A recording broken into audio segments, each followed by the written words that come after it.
Me llamo Fátima. Mis padres me pusieron así debido a una virgen a la que ellos eran muy devotos. Tengo una carrera en diseño gráfico y soy amante de la pintura. Mi niñez fue muy tranquila. Mis padres me inculcaron valores religiosos desde la escuela, pues el instituto al que iba estaba a cargo de una congregación católica y la dirección y algunas clases estaban también a cargo de monjas, madres de un convento contiguo a la escuela. En el instituto, la disciplina era muy importante. Nuestra rutina diaria iniciaba desde muy temprano con una misa en la capilla del colegio. Posteriormente, nos impartían las clases regulares, para por último enfocarnos en la clase de religión. Esto era día con día, todo el año. Yo desde muy niña tenía dudas acerca de lo que nos enseñaban, pues no lograba concebir cómo es que todos los seres humanos fuéramos descendientes de una sola pareja de personas. Y cada vez me quedaban más y más dudas de por qué no nos enseñaban las teorías de la evolución, si hasta para mí eso resonaba en mi pequeña cabeza como una teoría más válida, totalmente diferente a lo absurdo que llegaban a ser algunas enseñanzas dentro de la iglesia. Lo único bueno de ese lugar fue que ahí desarrollé mi talento por el dibujo, pues tenía una muy buena maestra de artes. Ella también era monja de ese convento. Cuando fui creciendo, yo tenía muchas dudas, pues al salir al mundo real, una vez egresada de la secundaria, me di cuenta de que lo que yo pensaba desde muy pequeña tenía más sentido. La evolución de las especies y el mundo actual, con su libertad de creencias y cultos, me fueron haciendo más y más liberal. Y para cuando cumplí mi mayoría de edad, una vez que mis padres no pudieron retenerme, me fui de la casa. En cuanto a mis padres, si bien les agradezco sus buenas intenciones al educarme de una manera muy pero muy allegada a la religión, por otra parte, sí me hubiera gustado que sus ideas no fueran tan cerradas, porque lo único que hicieron fue reprimir en mí todo lo que en realidad sentía, en lugar de hablar abiertamente de las cosas conforme yo crecía y conforme mis dudas iban creciendo también, específicamente en el tema de la sexualidad y sus precauciones de la realidad en una vida sexual activa. Apenas si me independicé de mi familia, conseguí un trabajo en una imprenta y seguí estudiando durante un tiempo. Fue ahí en mi primer trabajo en donde conocí a Miguel. Él era un compañero que se dedicaba a las ventas. Me atrajo bastante desde que lo conocí. Podría decir que fue amor a primera vista. Él también me habló de inmediato al conocerme. Era obvio que la atracción era mutua, porque la química era muy intensa entre ambos. Me invitó de inmediato a salir y yo acepté. Nuestra primera cita fue en un restaurante bar al que yo siempre había querido acudir, pues desde muy niña, cuando pasaba por afuera, me encantaba ver los murales y toda su decoración. Parecía un sitio muy bonito y acogedor. El día de nuestra primera cita, entramos a ese lugar y un ambiente mágico me envolvió por completo. Fue ahí mismo donde probé por primera vez el vino. No sé en realidad cuántas copas bebimos, pero fue lo suficiente para que perdiéramos la noción del tiempo. Caímos en cuenta de que ya era muy tarde, hasta que los empleados del lugar nos avisaron que el restaurante estaba a punto de cerrar. Era tanto mi nivel de embriaguez que llegué a tal punto de confianza de invitar a Miguel a la casa que yo estaba rentando para que continuáramos bebiendo ahí. Al llegar a la casa, abrimos otra botella de vino. Después de continuar platicando y bebiendo durante algún rato, y mientras escuchábamos música de fondo, el ambiente debido a los temas de conversación se fue poniendo más y más intenso. Ahí fue donde poco a poco Miguel se fue acercando y yo me dejé llevar también. No sabía bien lo que iba a hacer ni cómo hacerlo, pero mi instinto y Miguel me fueron guiando y yo me dejé llevar. Sinceramente, debido a mi formación, tenía poca o nula educación sexual. No tomé ningún tipo de precaución, y aunque esa noche un tanto borrosa para mí, tuve una muy bonita experiencia. Ocurrió algo que era muy probable que ocurriera, pues quedé embarazada de mi primera hija, Clarita. Fue de esa manera como Miguel y yo iniciamos a tener una relación formal. Él al poco tiempo se mudó conmigo. Mis padres, al enterarse, insistían en que me casara por la iglesia, y aunque ellos estaban dispuestos a correr con todos los gastos necesarios, yo no accedí, pues no quería seguir sujeta a sus creencias, pero mucho menos a su control. Así que decidí solamente que nos casáramos por el civil. Antes de eso, mis padres tenían una idea de que yo dedicara mi vida al servicio de Dios, y yo me sentía muy frustrada, porque no era lo que yo en realidad quería. Por eso, en cuanto pude salir huyendo de ahí, pues me fui. Pero aún era muy ingenua en muchos sentidos, y esto era debido a esa misma sobreprotección a la que había sido sometida toda mi vida. Después de que nació Clarita, yo ya no regresé a trabajar y quedé embarazada nuevamente al poco tiempo. Miguel y yo nos queríamos mucho, pero cada vez lo percibía menos atento conmigo. Comenzaba a llegar más y más tarde del trabajo, sin una aparente justificación, hasta que no aguanté más y decidí confrontarlo. Sabes, Miguel, en este tiempo que llevamos juntos, creo que te he ido conociendo cada vez mejor. Siento que te estás alejando de mí. Vamos a platicarlo. Sabes que puedes confiar en mí. No te voy a mentir, Fátima. Últimamente me he sentido estancado contigo. Cada vez tenemos menos intimidad. Y sinceramente, cuando la llegamos a tener, siento que algo me falta. Como si hubiera en mí la necesidad de tener una experiencia diferente. Yo erróneamente recordé cómo era la relación con mis padres y empecé a adoptar el papel de una madre abnegada que obedecía en todo a su esposo.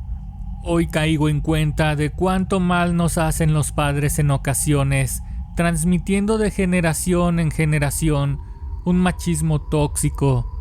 Tontamente al principio acepté que él saliera con otra mujer, pues me había hecho creer que yo no lo satisfacía. Empecé a pensar que tenía razón, pero en otro momento de cordura decidí confrontarlo nuevamente.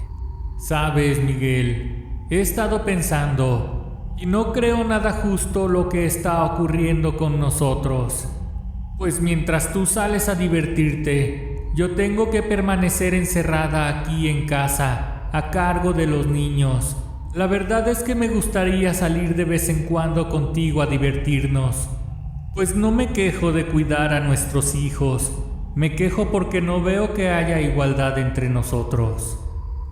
Está bien, Fátima.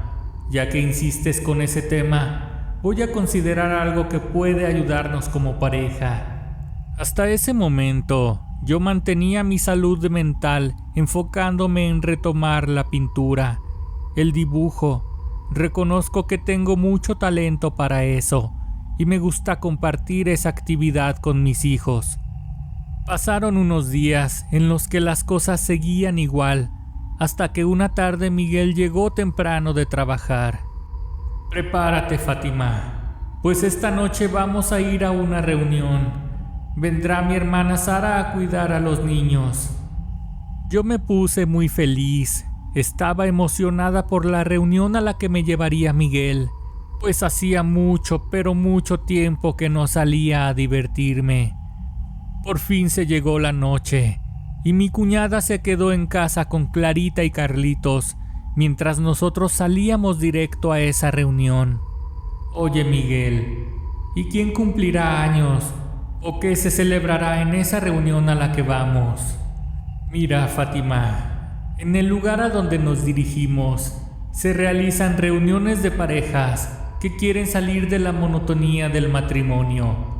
Espero que nos guste, pues yo nunca había acudido a una reunión de ese tipo, pero dicen que ayuda a reforzar la relación entre parejas que tienen cierto tipo de problemas. ¿Te refieres a un grupo de ayuda como los que organizan en las iglesias? Porque si es eso, prefiero que nos regresemos a casa. No, ¿cómo crees, Fátima? Se trata de algo más liberal. Es una reunión de intercambio de parejas. Si le soy sincera, esa idea no me desagradó del todo, pues iba más con mi forma de pensar hasta antes de conocer a Miguel. Estaba consciente de los riesgos que eso implicaba para nuestra relación, pero sobre todo en la cultura en la que nos tocó vivir, pues esto chocaba mucho con las creencias que a los dos nos habían inculcado desde muy chicos. Así que decidí continuar con el plan, pero tomándolo con mucha calma, tratando de no tomar decisiones precipitadas. Al llegar a esa reunión, Miguel me preguntó que si estaba segura de continuar con eso. Dijo que si no me sentía convencida, solamente le dijera, y él comprendería. Además, podríamos simplemente ir a beber algo a otro lugar. Pero yo le dije que por mí no había problema. Así que finalmente entramos a esa casa en la que se llevaría a cabo la reunión. Cuando entramos a ese lugar, yo imaginaba que había muchas parejas ahí dentro, pero no fue así. Esa era la casa de una pareja de jóvenes esposos que venían de otro país. Al parecer en otras ciudades esto es una práctica muy común, más que en México al menos. Físicamente eran muy atractivos y desde que llegamos nos recibieron muy amablemente, muy serviciales. Miguel los había contactado por medio de una página de swingers en Facebook. Esa noche estuvimos bebiendo bastante y después de platicar un rato fuimos agarrando confianza. Yo pensé que no pasaría nada, pues las cosas estaban muy tranquilas ahí. De hecho, las pláticas ni siquiera subían de tono. Y cuando Miguel y yo estábamos a punto de despedirnos, esa mujer lo invitó a que la acompañara, de tal manera que yo me quedé sola con su esposo. De un momento a otro, las cosas estaban sucediendo. Sin embargo, Miguel, al regresar de la recámara con aquella mujer, me miró mientras estaba con el hombre, descubriendo que realmente no era yo la del problema en la intimidad, pues con ese extranjero estaba teniendo muy buena química en el acto. No sé cuánto tiempo había estado Miguel observándonos, pero creo que fue lo suficiente para percatarse de que yo la estaba pasando muy pero muy bien con su loca propuesta. Al momento, él salió rápidamente de la casa, y yo en cuanto pude acabar con esa situación, también abandoné el lugar atrás de Miguel. A partir de ese momento, las cosas fueron en declive con Miguel. Era obvio que él no había soportado el acto de verme con alguien más. Sentí como día con día me iba teniendo más rencor, hasta que de un momento a otro él se fue de la casa, pero además se quería llevar a mis hijos. No se cansaba de decirme que yo era una cualquiera, que no merecía una familia. Qué hipócrita se estaba comportando, cuando él mismo fue quien había hecho esa propuesta. ¿Qué culpa tenía yo de sus traumas y sus filias que no había podido controlar? Pero sobre todo, su egoísmo, pues él muchas veces había estado con otras mujeres, aún teniendo una relación conmigo, y yo siempre fui muy tolerante con eso. Él se fue de la casa y terminó por interponer una demanda de divorcio, pero lo peor de todo es que se llevó a los niños. Dentro de su demanda, él solicitaba quedarse con la custodia de ambos, alegando que yo era una drogadicta y que nuestros hijos corrían peligro estando conmigo. Él puso como declaración para la demanda de divorcio que yo en una ocasión había obligado a los niños a presenciar mientras tenía relaciones con otro hombre. Finalmente, después de una serie de citatorios, las autoridades determinaron que no tenía los fundamentos suficientes para él tener la custodia de los niños, y ellos regresaron a casa conmigo. Sin embargo, esta situación no duró mucho tiempo, ya que él nuevamente interpuso un recurso para que finalmente las autoridades determinaran que sería él quien tendría la custodia de ambos. Cuando yo quería visitar a nuestros hijos, él los enviaba a otro lugar, con la intención de que yo no tuviera contacto con ellos. Pasó mucho tiempo y yo no podía encontrarlos. Una tarde, al regresar a mi casa, después de fracasar en la búsqueda de mis hijos, llegué muy cansada. Lloraba de coraje e impotencia. Fue entonces cuando, antes de entrar, me encontré a la señora María. Ella es una de mis vecinas, quien estaba enterada de todo. Fue entonces que me ofreció su ayuda. «Mira nada más cómo vienes, Fátima. ¿Por qué no pasas a mi casa? Tengo un tecito que te puede relajar. Déjame darte una revisadita. Tal vez lo único que necesitas es una limpia, pero primero déjame revisarte. De verdad, muchas gracias por interesarse, María, pero por ahora lo que más me interesa es que esto se arregle por la vía legal». «Pues considéralo, Fátima. De verdad me interesa que estés bien. Si un día sientes que necesitas mi ayuda, ya sabes dónde vivo». Como le comenté a la señora María, de verdad me interesaba mucho arreglar todo por la vía legal, así que al día siguiente, muy temprano, fui a hablar con las autoridades de nueva cuenta para exponer el problema, porque ellos nunca hacían nada y él no me permitía ver a nuestros hijos.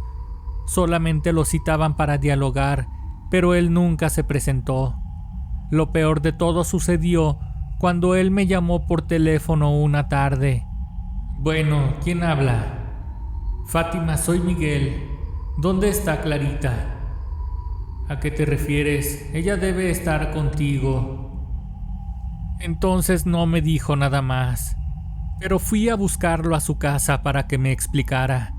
Él solamente me dijo que ella había salido y que no había regresado en todo el día, y que estaba algo preocupado, porque si bien ella solía salir a comprar a las tiendas, esta vez ya había tardado demasiado.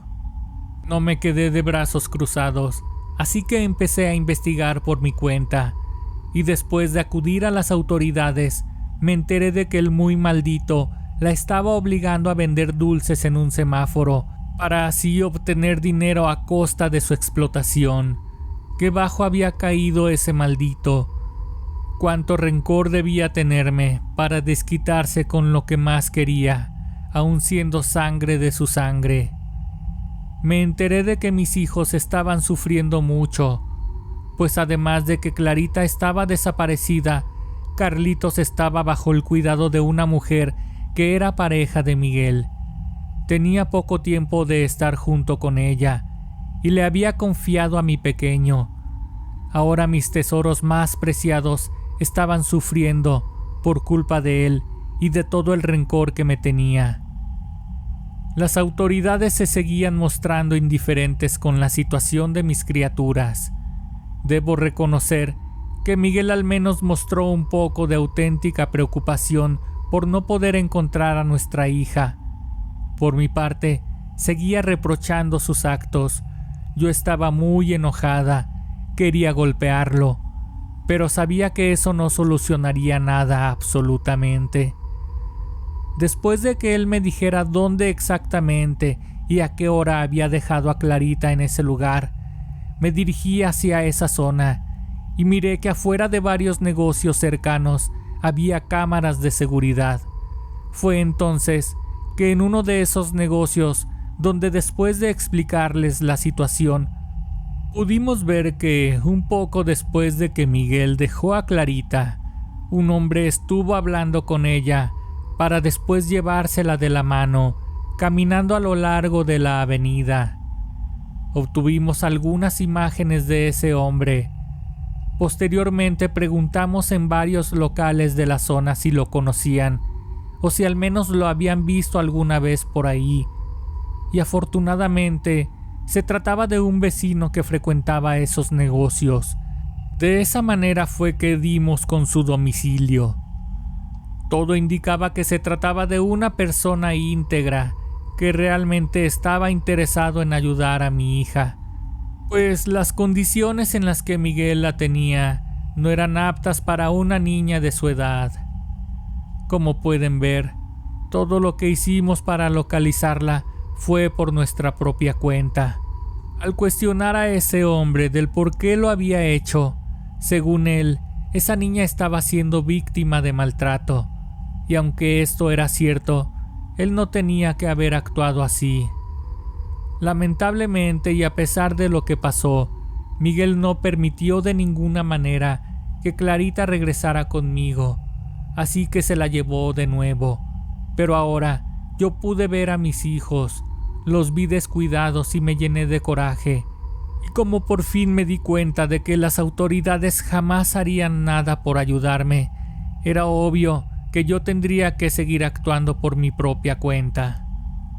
Fue entonces cuando recordé que unos días antes la señora me había ofrecido su ayuda, así que acudí con ella, pues yo ya había agotado todos los recursos legales que estaban a mi alcance.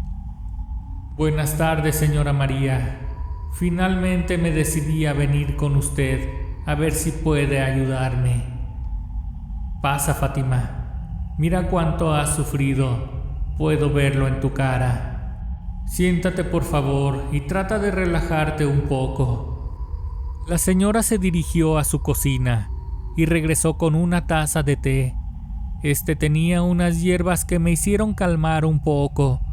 Esto me dio una claridad muy importante, según me dijo la señora María, ya que en ese momento ella me preguntó qué tipo de ayuda era la que yo quería recibir de su parte.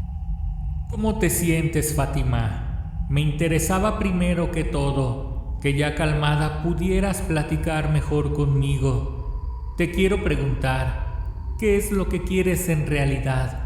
Yo puedo hacer que recuperes a tus hijos, pero además de eso, te puedo ayudar para que puedas vengarte de ese hombre que tanto te ha hecho sufrir. Pues ahora que lo menciona, señora María, me gustaría que sufriera el desgraciado, que tenga su merecido, porque lo que le está haciendo a mis hijos no tiene perdón, y mientras más pasa el tiempo, más pierdo las esperanzas de que la ley haga algo. Hasta parecería que él los tiene comprados. Por eso le voy a tomar la palabra, señora. Y dígame, ¿de verdad cree usted que pueda ayudarme? Claro que puedo, Fátima. Tú solo confía en mí. Le voy a hacer un trabajo bien pesado a ese hombre, porque mira que desquitar su frustración con un par de inocentes, eso no se puede permitir. La señora María me pidió que le llevara una fotografía de cada uno de mis hijos y otra más de Miguel. También me pidió que llevara algo de ropa y 3 velas, 2 rojas y una negra. Salí de inmediato a un mercado cercano y conseguí las velas que la señora me pidió. Pasé rápidamente a la casa a buscar esos retratos que la señora María necesitaba. Y rápidamente regresé a su casa. Vaya que conseguiste todo muy rápido, Fátima. Comprendo la urgencia que tienes por recuperar a tus pequeños. Déjamelo todo a mí. Al día siguiente, muy temprano regresé a la casa de la señora María. Cuando ella salió a abrirme la puerta, se le percibía muy cansada. Me comentó que casi se acababa de dormir, porque había pasado toda la noche rezando por mis hijos y haciéndole un trabajo muy fuerte a Miguel. Me dijo que era cuestión de tiempo para que él empezara a pagar las consecuencias de sus actos, También me dijo que lo que estaría ocurriendo me facilitaría el hecho de poder recuperar a mis hijos. También me dijo, por otra parte, que a los niños les había puesto una protección para que nadie pudiera hacerles daño. Ella me entregó adicionalmente 2 collarcitos con unas protecciones que les había hecho. Me pidió que buscara la manera de colocárselos en cuanto pudiera.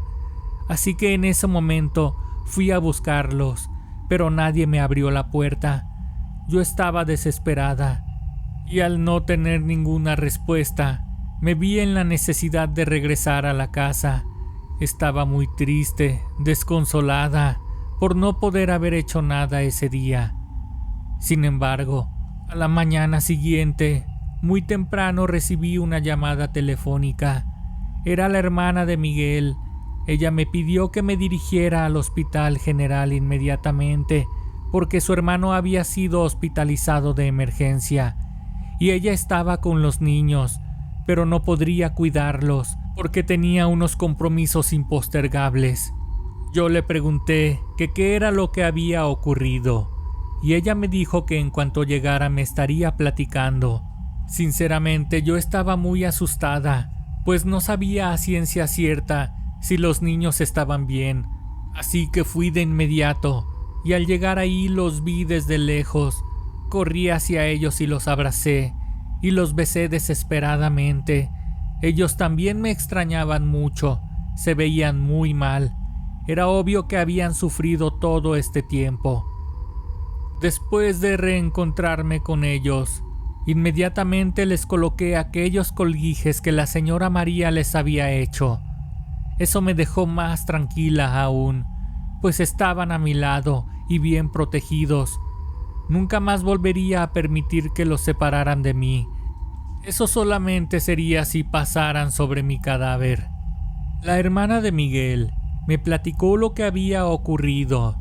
La escuché por cortesía, porque sinceramente ya no me importaba lo que a él le había pasado o no. Me llamaron en la madrugada, preguntándome si conocía a Miguel. Yo les dije que efectivamente era mi hermano. Necesitamos que se presente de inmediato en casa de su hermano. En cuanto llegue le explicaremos. Mientras llegaba a su casa, desde lejos miré a una ambulancia y un par de patrullas, y cuando me identifiqué, me dejaron pasar a la escena. Su hermano acaba de reaccionar. Sinceramente pensamos que no lo lograría. Está muy mal herido. Según testigos, tuvo una discusión con su pareja, en la cual ella lo hirió en un ojo con un objeto punzocortante. Ella salió de su casa y él la siguió para impedir que se retirara. Fue durante su huida a bordo de un auto que él intentó detenerla. Sin embargo, ella no se detuvo y por el contrario aceleró su auto, dejándolo prensado contra la pared de su propia casa para después huir del lugar. Lamentablemente los niños habían presenciado toda esa escena y estaban muy pero muy asustados. Yo le dije a los policías que podría hacerme cargo de ellos, pero creo justo que seas tú quien esté cuidándolos, pues yo nunca estuve de acuerdo con la manera en la que Miguel y ella los trataban. Prácticamente los explotaban y vivían a costa de ellos. No los cuidaban para nada. Según los últimos informes que me dan los doctores acerca de la salud de Miguel, su vida está fuera de peligro, pero no pudieron salvar una de sus piernas, así que estaban en proceso de amputársela. En cuanto a su ojo, comentaron que era posible que perdiera la vista parcialmente, o que incluso este ya no le fuera funcional. Yo sinceramente nunca imaginé el impacto que fuera a tener el trabajo que la señora María había hecho para ayudarme a recuperar a mis hijos y para hacerle ese bloqueo a Miguel, pero estaba sorprendida de cómo había actuado su brujería. Debo reconocer que en el fondo a mí me daba mucho gusto lo que estaba pasándole, pues al final le había llegado una especie de justicia después de todo el sufrimiento que les hizo pasar a mis hijos. Finalmente los niños se quedaron conmigo y nunca hubo ni un solo problema legal, pese a que la custodia de mis pequeños la seguía teniendo él. Ahora los huecos legales estaban actuando a mi favor. Hace un tiempo, mientras llevaba a mis hijos al cine, afuera de una plaza miré a una persona tirada en la banqueta pidiendo limosna. En cuanto lo reconocí a lo lejos, cambié mi rumbo, pues no quería que sus hijos lo miraran así. No estoy segura de que ellos lo hubieran reconocido. Sin embargo, no quise correr ese riesgo. Ya de por sí tienen ciertos traumas debido a todo lo que les ha tocado vivir, como para hacerlos pasar por otra pena a los pobrecitos, mirando la manera en la que acabó su padre. Esta historia está basada en hechos reales. Te pido por favor que te suscribas a mi canal y actives la campanita para recibir notificaciones cada que subo un nuevo video. De verdad me gusta mucho leer tus comentarios porque estos me ayudan a crecer constantemente. Esto fue Historias de Terror Reales.